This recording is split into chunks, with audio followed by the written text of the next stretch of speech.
ప్రియమైన సహోదరి సహోదరులారా, మీకు శుభవార్త. 2025 సంవత్సరంలో మొత్తం 365 అంశాలను మీతో పంచుకోబోతున్నాము. జనవరి 1వ తేదీ నుండి ప్రతిరోజు ఒక అంశము మరియు దానికి సంబంధించిన వాక్యమును పంచుకుంటాము. దయచేసి ఆ వాక్యములను వినండి, ధ్యానించండి మరియు ఆశీర్వదించబడండి. దయచేసి సబ్స్క్రైబ్ చేయండి మరియు మీ స్నేహితులతో పంచుకోండి. ధన్యవాదాలు.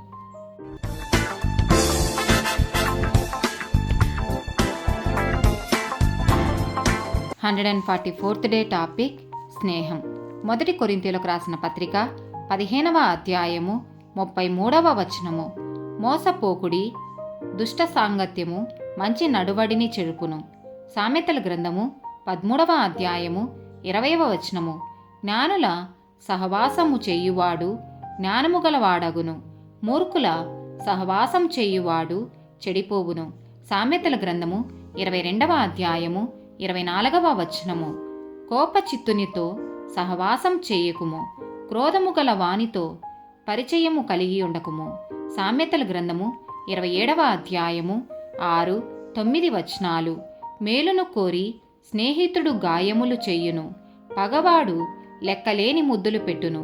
తైలమును అత్తరును హృదయమును సంతోషపరచునట్లు చెలికాని హృదయములో నుండి వచ్చు మధురమైన మాటలు హృదయమును సంతోషపరచును.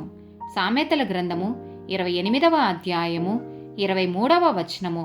నాలుకతో ఇచ్చకములాడు వాని కంటే నరులను గద్దించువాడు తుదకు ఎక్కువ దయ పొందును. యాకోబు రాసిన పత్రిక 4వ అధ్యాయము 4వ వచనము. వ్యభిచారిణులారా, ఈ లోక స్నేహము దేవునితో వైరమని మీరెరుగరా?